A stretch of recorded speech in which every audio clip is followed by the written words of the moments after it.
Greetings, citizens. Hey you beautiful creepy human being you, and welcome to today's true crime episode. I am so happy that you are here. I am so happy that somehow in all of this that we're forced to deal with on the day today you and I were able to find each other on this crazy little planet that we call home. My name is Brittany or Bratterstein, whichever you prefer, and today we're going to be discussing Lizette Cuesta. She was a 19-year-old girl who was stabbed and left for dead on the side of the road, but somehow through truly unimaginable strength, she was able to hold on long enough to give police a dying declaration naming her attackers. But before we get started, if you have not yet had the pleasure, please make sure to join the Brat Pack by subscribing and ringing that bell. I put out new videos every single week, sometimes 2 a week, and I would love to hang out with you. Yes, you specifically you, but I can only do that if you join the Brat Pack and become one of us. Now, before we get into the details of today's case, I first need to say a big thank you to the sponsor of today's video, and that is Aura. Now, I want to start this off with a question for you, and the question is this. Have you ever Googled yourself or somebody you loved and been surprised to see how much of your personal information was just available on the web on one of those public listing sites? Because when I tell you, it is far more common for your personal information to be leaked on the web, and that is because there are these things out there, these data brokers who make money by selling your personal information to people you really don't want to have it, like spammers and robocallers. They can even find out where you live. I am not down with that sickness. I value my privacy and I value your privacy, and that's why I want to introduce you to Aura. Now, I've got some good news and I've got some bad news. The good news. Did you know that data brokers are legally required to remove your information if you ask them to? Sounds great. But here is the twist. They make it super hard to do it because they make it almost impossible for you to figure out which of those data brokers have your information. And that's where Aura comes in. They identify which of the pesky data brokers have your information, and they submit the opt-out request on your behalf. They do the work so that you do not have to. When I first signed up for Aura, the very first thing I did is I went to the data broker opt-out section on their website. Because I was like, how many really could have my information? And it turns out like 30 of them were able to have my information and be selling it to other people who could then have my information. But Aura had already submitted opt-out requests on my behalf. Thank you, Aura. They also do things like see if your information has been leaked on the dark web. And if you know, you know. Nobody wants their information leaked on the dark web. And they see if your passwords on websites that you go to, like, I don't know, your banking, they see if those websites are secure. And it turns out mine are, which I was very happy to learn. But I know that's not the case for everyone. And those examples are just a couple of examples of things that Aura does to keep you and your loved ones safe online from threats that you just simply cannot see. Through just the Aura app, which is super easy to set up, by the way, you can get things like parental controls, antivirus, VPN, password management, identity theft insurance, and more. And you get it all in one place. You don't need several different apps, and you get it all at one affordable price. Now listen, it sounds great to me, but I am not your mom. I cannot tell you what to do, but what I can tell you is I don't want people to exploit and profit off of your personal information, and you don't have to let that happen. You can let Aura help you by keeping you safe online, and of course, I've got great news for you today. Aura is offering members of the Brat Pack the opportunity to explore all they have to offer for free for 2 weeks through my link. So if all of that sounds as good to you as it does to me, make sure to go down to my description box and click the link. It's aura.com/Bratterstein to get your 14-day free trial and see if your personal information has been leaked offline, online, on the web. And if it has, let Aura help you put a stop to it today. Now, I just want to say a big thank you to Aura for partnering with me on today's video. It's partners like Aura that make it possible for me to put out videos as consistently as I do. And a big thank you to you guys for always being so supportive of all of my sponsors. You rock, don't ever change. All right, with that, let's go ahead and get into this video. Now, this video is on a case that is out of Livermore, California, which is in Alameda County, which is about an hour from San Francisco, an area that I had never heard of before, which is interesting because it's not super far from me. I think it's maybe like 5 hours, which could be argued that that is far, that 5 hours is far away from me, but I think it's close enough that I would have thought I would have heard about Lizette's case prior to like this month when I'm talking about it. But the truth is, I hadn't. I had never heard about what happened to her. So I stumbled upon her case while I was looking into another case. As soon as I saw the headlines and I saw her face, I knew I wanted to read about her. But as soon as I started to read about her, I realized I wanted to talk about her and I wanted to tell her story because it looks like besides locally, no one really is. Because man, Lizette, wow, what a strong girl. The things that this girl went through and what she had to do to try and save her own life. And sadly, she was unable to do so. But she did make it so that the people responsible were not able to get away with it. And it's just amazing, and it's inspiring, and it's the type of case that I feel like people should know about. I feel like people should know her story and hear about her and remember her, because an amazing person that just shouldn't be gone, truly. So today I'm going to tell you that entire story. I read all the things so that you do not have to. And at the end of this video, I want you to answer the question of the day. I'm going to give it to you now so you can have it kicking around in your brain as we go through the details of this case. But of course, I want you to answer once we have something to go on. But the question of the day is this. What do you think is the reason that Lizette was attacked and stabbed and left on the side of the road? Like, what caused this to happen? And do you believe it was premeditated? Let me know all your thoughts in the comments below after we go through the details of this case. And now, with all of that said, come gather around and let me tell you the story of the murder of Lizette Cuesta. Our case today begins with a 911 call. It's about 3:15 in the morning when the call is made, and the person on the other end of the line tells the operator that a young woman had been found dragging herself down the side of a desolate East Bay road. This was Telsa Road in Livermore, California. And if you've ever taken a long drive in California, it's one of those long, dark 2-lane roads with grassy hills on either side that are pretty busy during the day, but mostly deserted at night. And it's an area where, most importantly in this situation, you can't get cell phone service. Well, I wouldn't say it's the most important thing about this case, but it's definitely noteworthy.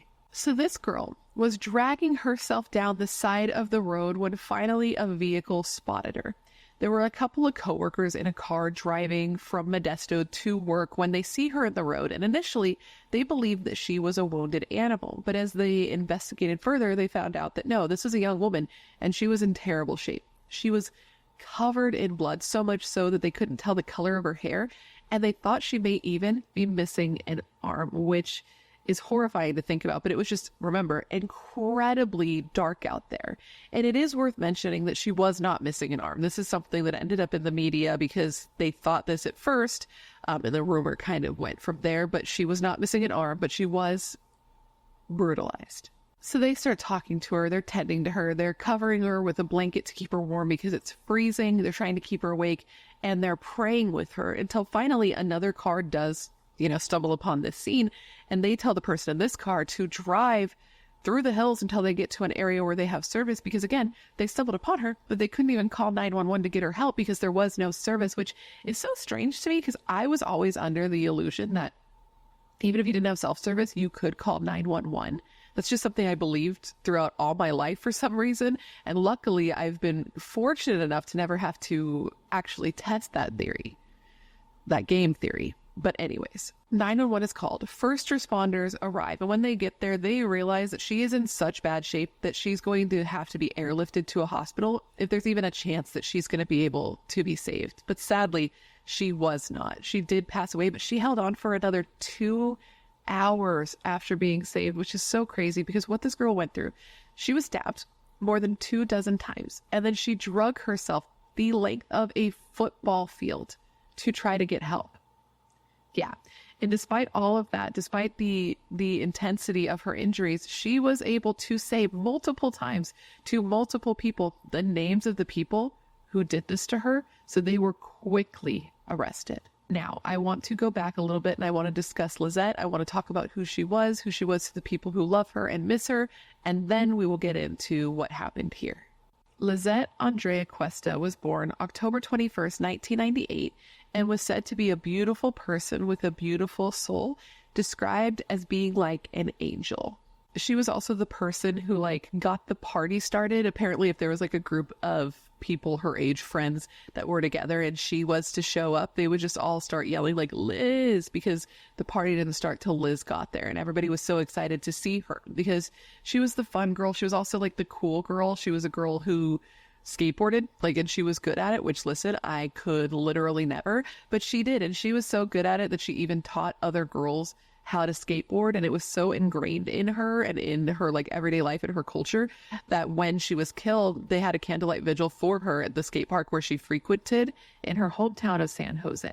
She had graduated from Silver Creek High School in 2016 and attended San Jose City College, which was in you guessed it, San Jose, California. But she had since moved to Tracy, which was about an hour away. And she had literally just moved to that area a few months before she was killed.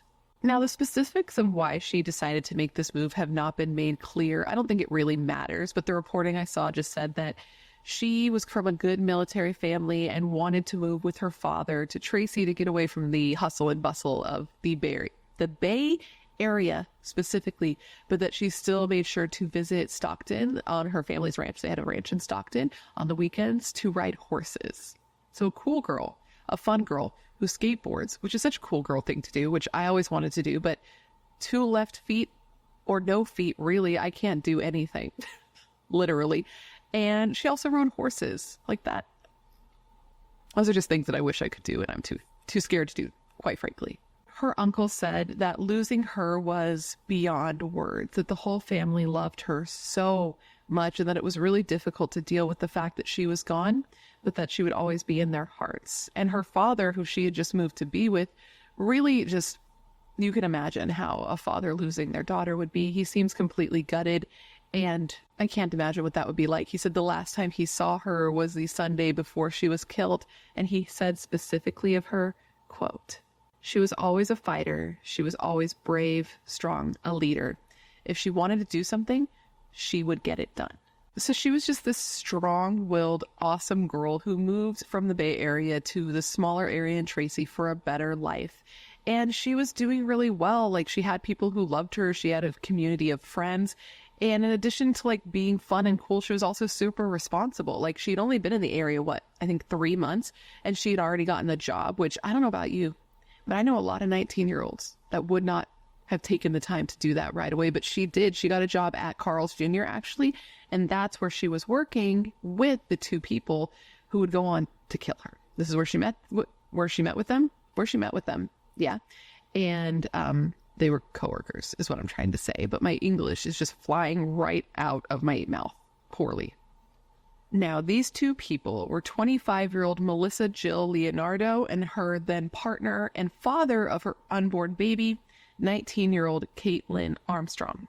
Now, you may be thinking, like, father, Caitlin Armstrong, that's different. And that's because at the time that these murders took place, at the time of the arrest, Caitlin Armstrong was going by a different name and like living a different life, but has since chosen the name Caitlin Armstrong.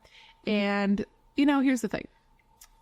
I think that their old last name was just a better fit for them. Obviously, the first name, I get it. But the old last name was just a better fit for them and their character because the last name was Gross. And this person is gross. But, for the purpose of this video, I'm going to refer to them as Melissa and Armstrong. So Melissa and Armstrong were, again, 25 and 19, and they worked at Carl's Jr. with Lizette. And they worked as shift leaders, so they were technically her supervisors. And eventually it went from, boss and employee sort of relationship to something more personal, with it being even the most personal between Lizette and Armstrong, because reportedly the 2 had a physical relationship, despite the fact that Armstrong and Melissa were in a relationship together. I believe they were engaged and they had a baby on the way. It appears they had a bit of an open relationship, polyamorous, if you will, which is a totally normal thing for a lot of people to do.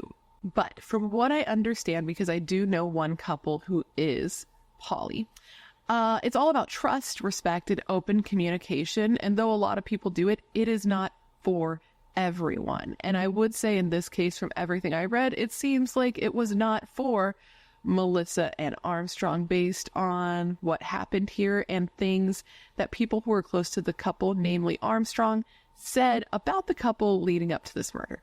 Armstrong's mother, her name was Tracy, so Tracy from Tracy. She seemed to know a bit about the relationship. She actually lived with Melissa and Armstrong, so that makes sense. But she also seemed to know Lizette. She must have at least met her at some point, because after the murder, she came out and said that Lizette adored her child and blamed the entire murder on their jealous partner, Melissa. Tracy said that for roughly 4 or 5 days, so one could say a week leading up to the murder, Melissa had been talking about openly what she and Armstrong were planning to do. And she said that they were planning to, quote, tie that bitch up and stab her. Now, Tracy said that she did not put two and two together, did not believe that they were serious, and did not know who they were talking about. And seems to have some regret about that, because she said that if she had done this, that Lizette may still be alive.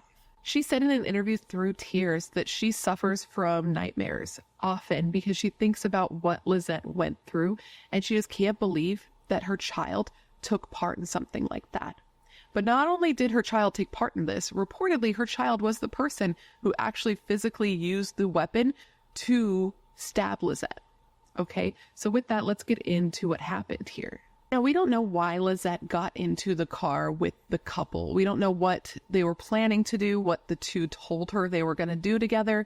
And unfortunately, Armstrong and Melissa haven't been super forthcoming with what actually happened that night. But we do have a bit of information, which I will tell you what we do know based on the evidence and what Armstrong confessed to, because they did confess to at least part of what happened here. Now, Lizette was believed to have gotten into the car willingly, which makes total sense because, I mean, at the time that this happened, she was friends with the couple. She was more than friends with Armstrong, and she didn't have a reason, at least not one that people know about, to be suspicious about getting in the car and going off with them. So she did. Now, according to Armstrong, the three were just in the car driving around smoking weed, with Melissa in the front seat driving the car and Armstrong and Lizette in the back seat actually being physically intimate while Melissa drove them around. Which, you know, is that a thing that you would do? I'm just curious. It's not a thing I would do. I don't think I'd be so comfortable, but this is what they said was happening. So they're driving around, and Armstrong said that during this physically intimate encounter in the backseat while their fiance was driving the car, that Armstrong had taken a yellow rope and tied Lizette up in a sexy way, right? And that Lizette had, you know, given consent to doing this, though I can't say that that is true. I don't know. I wasn't there. And Lizette is murdered, so she can't confirm that she gave consent. But we do know that this happened because the yellow rope was found on the side of the road where the crime scene was later. But anyways, that's what Armstrong said, that they were in the back seat, that she's tied up, they're being intimate, and that's pretty much the last bit of clarity we get from here. They get very vague with the story and don't really clarify what happened, which is incredibly frustrating. All we know is that they were driving in the foothills of Livermore on a remote two-lane road in the Corral, C-O-R-R-A-L, Hollow Pass. And it was there that on the side of the road at a westbound turnout, Lizette was attacked with a knife, and Armstrong says that they attacked her in self-defense. Apparently, Lizette had a knife that Armstrong actually gave to her because she didn't feel safe skateboarding in Tracy, so they gave her this weapon to help protect her. Now, Armstrong mentions this knife and used this knife when attacking Lizette, but never actually said that Lizette attacked them with this knife, which, let me explain. Armstrong said that they killed Lizette in self-defense because she elbowed them in the ribs. Without provocation, mind you. They were just sitting there talking. There was no arguing. There was nothing. When all of a sudden, she attacks them with her elbows, but not at all with the knife. This is what they said. In response to Lizette elbowing them without provocation in the ribs, Armstrong says they took that knife and stabbed Lizette 30 times. Over and over and over, some of which were even to her neck, and according to Armstrong, they acted totally alone. Melissa was not part of it at all. After this attack, they just leave her there, dude, on the side of the road, thinking that she's dead. So they drive off not knowing that she's alive. And when I think about it, when you actually picture this in your head, it could break your heart, because think about it. It's the middle of the night. She was found at 3:15 in the morning, so she's totally alone in the dark, pulling herself down the side of this road, and it's February. And I know it's in California, and February doesn't get like Midwest cold, but February in California does still get pretty cold. And it's the middle of the night, and she's stabbed and alone. But regardless, dude, somehow she had the strength to try and save herself. She crawls on her stomach about 100 yards, the length of a football field, leaving a trail of blood behind her, described as, quote, gory and gruesome, which is actually how the police were able later to see just how far she crawled, and later to find the crime scene, a spot that was covered in blood with a yellow rope nearby. So she's crawling there alone in the dark when she finally sees headlights, and it had to have been such a relief to her. Except the first car that spotted Lizette actually kept driving. They didn't stop for her. I guess the woman driving the car was alone and she was scared for her safety, so she continued to drive through the hills until she got cell phone service, and then she called the police, but she did not stop. Now, luckily, it didn't take long for another car to spot her in the road where she laid. By this point, she was near the Carnegie State Vehicular Recreation area, and the car that spotted her was driven by a woman who I have not seen named, but there was also a man in the car, and his name was Richard. So Richard and the woman he was driving with, or that was driving him rather, were UPS workers, and they were carpooling from Modesto that Monday morning. So luckily it was a Monday and people were going to work, or who knows how long it would have taken to find her, but they're driving, they see her on the road. They initially think she's a wounded animal, but once they realize that she's not, they get there, they stop. Richard gets out of the car and goes to her and starts trying to tend to her, while his coworker gets a blanket, and luckily had a blanket in the car, and starts covering her up to keep her warm because, again, it's February and it's freezing. Now, luckily, another driver did come by, and this driver was instructed to drive through the hills and get to an area where there was service and to call 911, not knowing that there had already been a car who had passed by Lizette and hadn't stopped and had done that, right? Had made that call.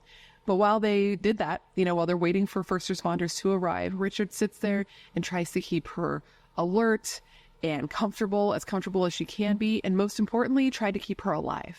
He said that the timing of all of this was impeccable because he hadn't seen any other cars for like 20 minutes after they stopped with her. So if they hadn't stopped, likely no one would have stopped to be with her. And he said that they did, and he sat with her in those moments because he just felt compelled by the spirit of love to do so.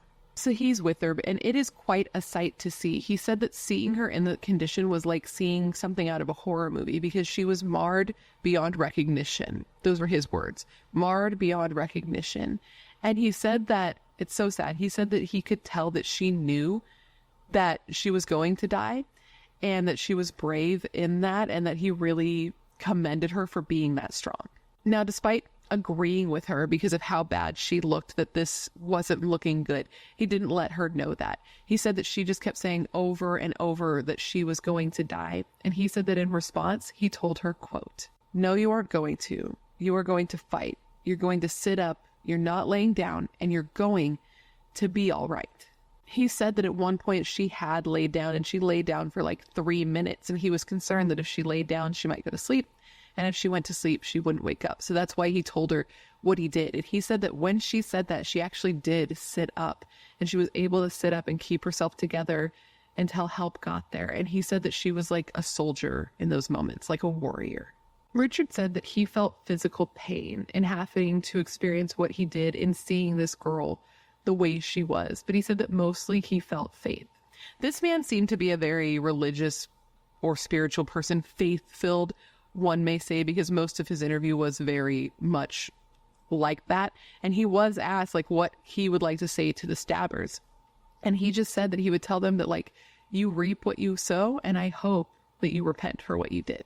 Now, Lizette's family was informed about what happened to her, which I cannot imagine getting that news. It sounds like an absolute nightmare. When I think about that, I can't put myself there. It's like my brain blocks it. But they did have to get that news. And they also got the news that she was not alone. And they were so thankful to Richard for being there with her in those moments. And I know that they wanted to eventually meet up with him and talk with him and like thank him and also, hear all about her last moments. But I didn't see it reported that that happened, though it could have happened privately. Richard just said publicly that he hoped it was encouraging for her family to know that she had the spirit to fight. And they said that it definitely was. Like, they were crushed that she was gone, but thought that it was amazing that she had the strength to do what she did. And her father, Ray, said of her, and I quote, "She never gave up. She brought herself justice. She made sure the people got caught to pay for what they did." Now, back to making sure these people got caught. Despite the condition Lizette was in, she still told everyone she came in contact with the name of her attackers over and over. She told Richard. She told paramedics. She told the California Highway Patrol. She told everyone. Alameda County Sheriff Sergeant Ray Kelly said that Lizette's dying declaration, quote, "definitely was a gift to law enforcement," end quote, because otherwise it would have taken days even to identify her, let alone figure out who may have done this to her. And apparently that was just very important because it gave police a head start to arrest them so quickly. They were arrested the same afternoon that Lizette was found on the side of the road, which made it so that they didn't have as much time, as much of an opportunity to start destroying evidence, which is amazing. And I guess like a dying declaration is pretty rare. Sergeant Kelly said like that he had been on the job a long time and could only think of maybe 2 or 3 instances where something like this actually happened. And Sergeant Kelly said of Lizette, quote, "This victim really, really tried to survive. She fought. The last thing we believe she was able to do was point us in the direction of the people that killed her." And that's pretty remarkable. And you know what? I 100% agree.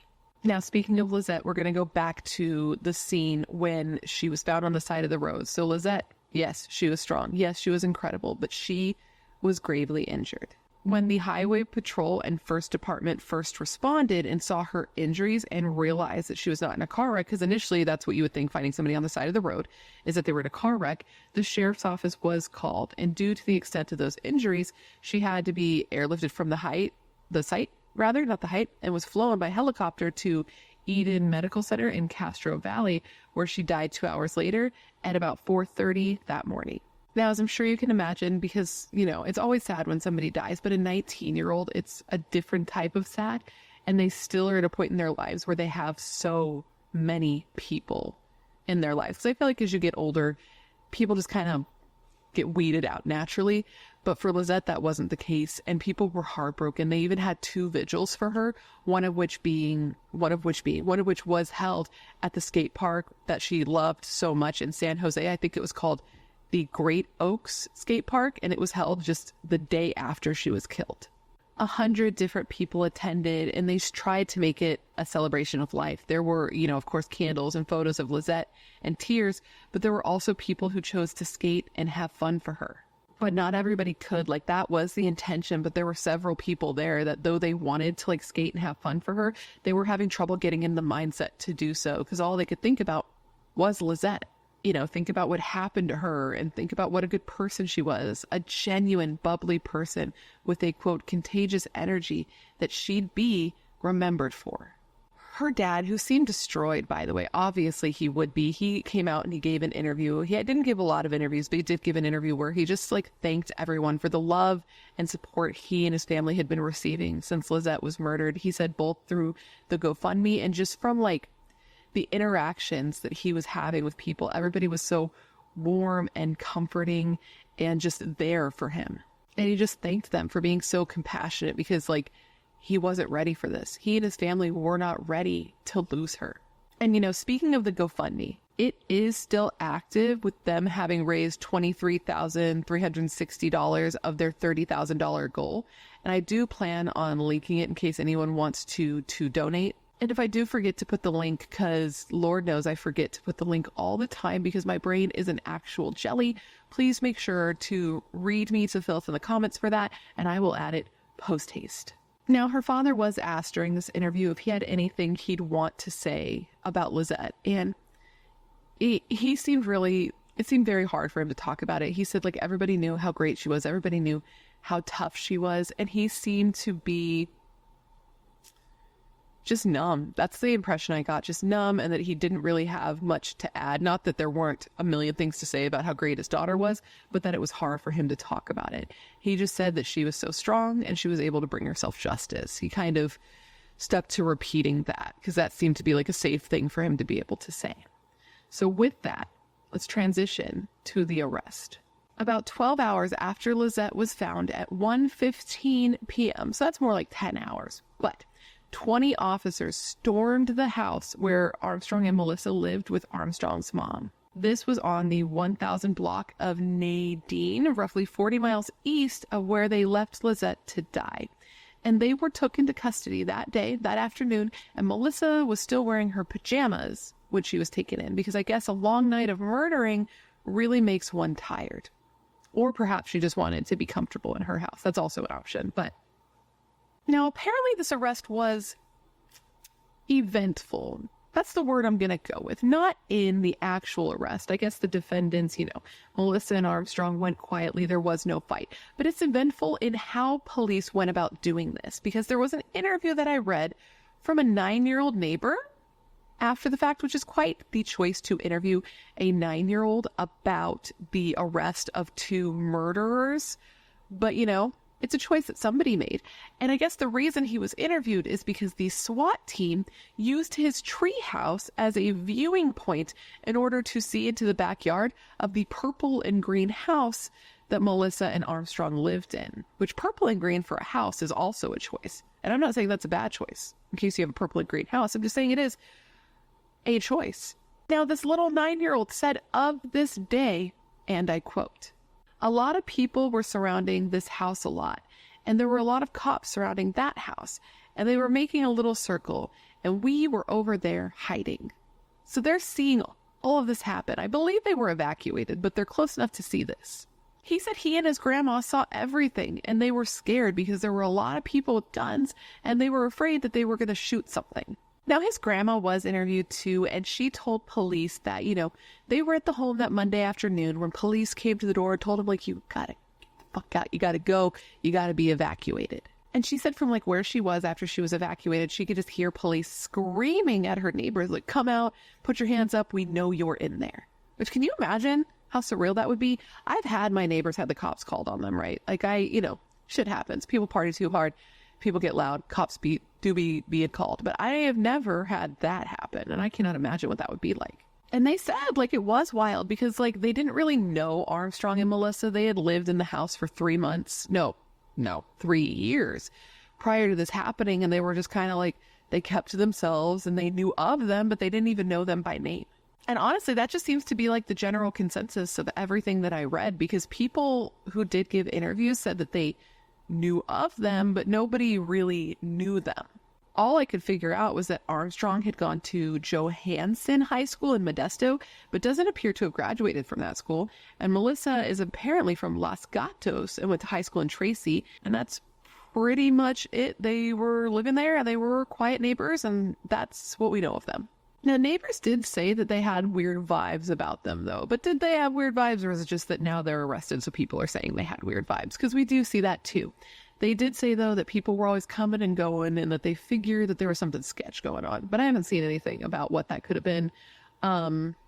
Maybe drugs, right? People coming and going, it could be drugs. I really don't know. But to have no idea about your neighbors, and then to learn that they were arrested for this, for a horrific murder. Can you even imagine? One neighbor came out and said of learning this information, quote, "It's just crazy to know the fact that she seen them and was able to describe them. And it leads all the way out here. It's just crazy to think that. I've been concerned. This neighborhood has always been, there's always something going on here." Which I don't know the neighborhood where they lived in. I did see photos and it didn't look like the best neighborhood. So maybe that's what they were talking about.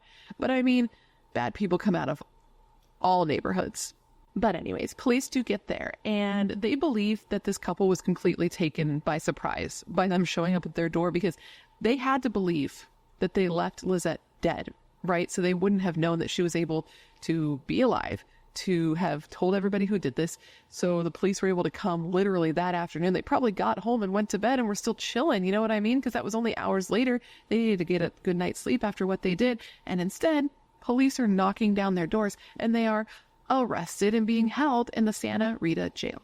Now, once the two were identified and arrested, police started working round the clock to figure out exactly what happened here and why it happened, right? That's the big question that to this day, we don't really have an answer for. But we do get some information, and that's from Armstrong only. And that's because they actually went on to give a jailhouse interview, which, let me tell you, police were not happy about. The police basically said that, yes, this interviewer was able to get Armstrong to give some admissions. And of course, it's relevant and helpful for the case if the person arrested does sort of admit to stabbing a girl, right? That's great. And the interviewer was able to get them to admit to that happening, but that the interviewer had still, quote, inserted themselves into an investigation. Sergeant Kelly added specifically of this, quote, "We don't appreciate what happened, but at the same time, we understand the news media. It's not like we can sanction or punish him. It's the free press." Basically, all they could do was tell this reporter, like, hey, when trial comes, you're probably going to be called as a witness. But that was pretty much it. It's not really like a deterrent to, well, maybe it's a deterrent for some people to have to be called as a witness. But either way, this interview happened and Armstrong did give some information, did admit to a couple of things, but the police were also kind of like, I don't know how much weight we can put into what this person says, because Armstrong was saying that this wasn't planned, that this wasn't something that they were planning to do. It just sort of happened. But the police were going after a first-degree murder charge. But Armstrong, as I said it wasn't planned, that none of it was something that they went into that night knowing it was going to happen, and they don't even know why it happened. They said it just happened like that, like a snap. Oh, is that a snap? No, not really. Armstrong said that they felt like shit and that they hated themselves and that they wanted to apologize, but they didn't know if it would be accepted or if it would be enough. And they said specifically, quote, I wish I could go back in time and that this never happened. Armstrong added that they're not mad at her, which I found to be rich, but they're not mad at her for coming out and telling the truth and having the strength to identify them as her attackers. But when Armstrong was straight up asked, like, are you responsible for what happened to Lizette? They were like, I'm here. Now, as frustrating as what I've told you here, the information I've given you is pretty much all we get, right? They confessed, but they didn't give that much information because there were several questions that they were asked, and they would just respond with, I don't really want to get into all that. I don't want to get into all that. So we don't have that information. And one of those questions, man, was like, why? Why did you do this? But we don't know. We don't know from the horse's mouth why this happened. All we do know is what other people have said about the two, who they were, and about their relationship. Like, for example, we have one of Armstrong's exes who has come forward and given information. Her name is Jacqueline Hill. Anyway, they share a 10-month-old baby together. They were together for a bit of time, and she says that Armstrong can be a violent person, but sometimes they cannot be. It kind of goes back and forth, and you don't know where this person or when this person is going to express their anger. She did say that Armstrong did go to hit her once, but was able to stop themselves from doing so. So, but they also said that Armstrong had some mental health issues and had engaged in self-harm, and that she had actually seen marks on Armstrong's arms from these attempts, but that not much was done about it. But even so, even knowing that they could be violent and sometimes you didn't know where their anger was going to be expressed, Jacqueline said that she could not see Armstrong actually doing this because they had been trying to change their life for the better. And this poor girl's mother, Jacqueline's mother, also gave a statement saying that, like, she couldn't believe that this happened and that it made her so scared. And so just like, it gave her this feeling in her chest because she was like, my kid was so close to this person. What if they would have done this to her? Like, what if that anger would have came out at her? Which is a weird thing to think about after the fact. If you know somebody who went on to kill somebody, right? You think about how close you were to that person and how much of a chance there was that person could have done something to you. That's got to be weird. But anyways, that's what the ex says. And we do know what, Armstrong's mother has said. She has come out and made it pretty clear that she does not believe that Armstrong was the driving force here. She, who, by the way, had to find out about this murder on the news like everyone else. So like when her kid got arrested, she didn't know what was going on. And she found out on the news that Lizette had been murdered and that they were responsible. But anyway, she said that she just doesn't believe that Armstrong was the leading force here and doesn't believe that they are responsible for what happened. And listen, I feel like once your kid admits to stabbing somebody and that person dying, you have to kind of accept that they were part of it. But at the same time, I have never been in that situation, and I cannot imagine how hard that is for her. She has come out and said, like, listen, like, they're my kid, right? Like, I have to be there for them, and I have to believe that they're not evil for doing this. And she said that she just says that it wasn't Armstrong who was going around talking about murdering somebody in the days leading up to it actually happened. It was Melissa. She said in the days leading up to the murder, she knew that Armstrong was talking to Lizette and sleeping with Lizette, but said that they were only doing so at the urging of Melissa. She said she knows if it wasn't for Melissa, that Armstrong would not have done this and that Melissa is just as guilty as Armstrong.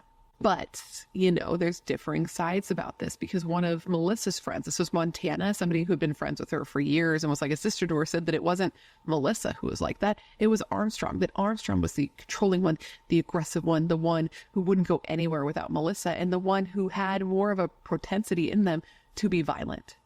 Propensity? They were the violent one. That's what Montana says. So who was the aggressor here? Who arranged this if it was arranged? And who is the one that's more responsible, or are they equally responsible? I guess this is where I toss that to you in the comments.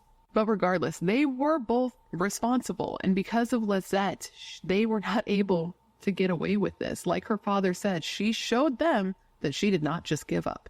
So they're in jail, and evidence against the two was, quote, powerful. They obviously had the very compelling dying declaration, which, by the way, if you didn't know what that meant, because I realized I didn't say it, in the legal world, it is a statement made by someone who believes they will be dead soon. And it's an exception to the legal rule prohibiting hearsay in the courtroom. So they had that, which is great, but they didn't have just that.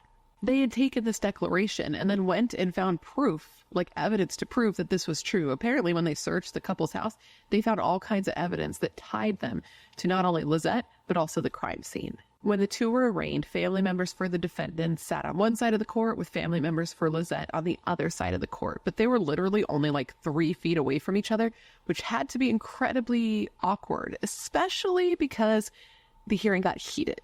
Apparently, a man who was related to Lizette could not keep themselves together when Armstrong was led into the court and got up and started screaming. And then when Melissa was led into the court, one of Lizette's female relatives jumped up and was like, "You fucking bitch, you're going to get what you deserve." It got very heated, and the judge had to call a recess, and several of Lizette's family members actually had to be kicked out of the courtroom. And when they finally got things calmed down, the judge told them, listen, I understand. You are free to leave if you can't handle this, but I have to have order in this court, which seems like such a hard thing to do. I don't know how you sit calmly and respectfully when you're talking about somebody you love being murdered. Now, that was the arraignment. At their next scheduled hearing, Armstrong and Melissa were going to be coming in and entering their pleas. And at this time, Armstrong shocked everyone by having their attorney tell the court that they intended to plead guilty. To plead guilty to all the charges, including the enhancements, which were use of a deadly weapon and great bodily harm or great bodily injury. At this point, the defense asked that the media be kept out of the courtroom, which was interesting. And later he was like, "Oh no, I just didn't want them recording." But either way, the media was led from the courtroom so that they could discuss the terms here, the situation. Now, what they talked about, I don't know, but the judge kicked everybody out till 2 p.m. and that discussion was had. Once the hearing resumed, the media was let back into the courtroom, and at that time, Armstrong entered a guilty plea, and the judge accepted it. Now, as I'm sure you can imagine, Lizette's family was shocked. Her father especially, right? He goes in there expecting this long, drawn-out trial because that's typically what you think of when you think of something like this. But instead, right then and there, he was just hearing the words, guilty. And then as each charge was read aloud, murder, assault with a deadly weapon, causing great bodily harm, each time Armstrong said guilty. Now, because Armstrong did not plead guilty to a specific degree of murder, whether it be first-degree murder or second-degree murder, there would still be a hearing, like a trial held, to determine which degree they would be sentenced with, right? Because for second-degree murder, it would be 16 years to life. But for first-degree murder, it would be 26 years to life. And the DA said they were going for first-degree murder no matter what. There was no deal there. That's what they were going for. Now, why Armstrong decided to plead guilty to the charges, I really can't say. Through their attorney, they just said that they hope the decision to accept responsibility and not, quote, drag out the court proceedings for years will bring some measure of peace and closure to Miss Cuesta's family and loved ones. And their attorney added, quote, Daniel has been absolutely committed to accepting responsibility for his friend's death. He proved that when he confessed to police at the onset, and proved that when he confessed to the media, and he's proved it today by entering his guilty plea to these charges. Now, I know that that quote might have been confusing because of the name changes and the he, him pronouns, but it was a direct quote, and so I'm not going to change a direct quote, and I already explained in the beginning that they go by a different name now. Now, you may be wondering what's going on with Melissa since we've been talking about Armstrong here. Well, she was reportedly very scared while in jail, with her attorney saying that the whole situation was very terrible for hers. But anyways, she had entered a plea of not guilty, which, made the whole thing strange because her partner, the other person who was there that day, had pled guilty to the charges. So this was just not the type of thing that generally happened. And in her situation, Armstrong did tell the court that they were pleading guilty, but that Melissa had nothing to do with it, and that she wasn't guilty and that she should be going free, right? But she was also pregnant with this person's baby, so it's very confusing. And clearly, the court did not agree. Now, I searched high and low in researching this case and could not find anything about her going to trial. All I could find was her pleading not guilty, but I have to assume that she ended up changing her plea and that she didn't go to trial, because the reporting literally jumps from not guilty to them both being sentenced. So if you are local and you have any insight on this, please enlighten us in the comments, because we're jumping ahead a little bit here with no explanation. So 5 years after the murder, the two defendants, which was the now 24-year-old Caitlin Armstrong, who used to go by Gross, and their partner at the time, 30-year-old Melissa Leonardo, were sentenced for their crimes. Now, despite Armstrong's attorney attempting to get a lighter sentence for mitigating circumstances, like blaming the stabbing on mental illness that produced hallucinations, and said that Melissa actually was the one who triggered the whole thing by making a, quote, life-threatening threat to Miss Armstrong that triggered command hallucinations just prior to the criminal act. Both Armstrong and Melissa were sentenced to 15 years to life, with Armstrong actually getting an additional year for the use of the knife during the murder.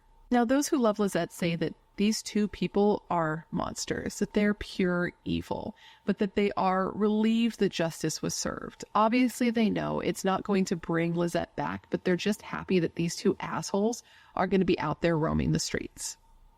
They didn't say assholes. I'm saying assholes. Her father says that he finds comfort in just knowing that she fought so hard at the end and that she won. He said that when these two killed his daughter, that they figured that they had gotten away with it, but that they hadn't, that she would not allow it. And then he said specifically of his daughter, and I quote, "She brought peace to herself, and she brought peace to me and my family." And with that, my friends, is the story of the horrible murder of Lizette Cuesta. I hope that you found it informative. I hope I gave you all the information you would want when looking into this case. And of course, I just want to thank you for remembering Lizette with me today.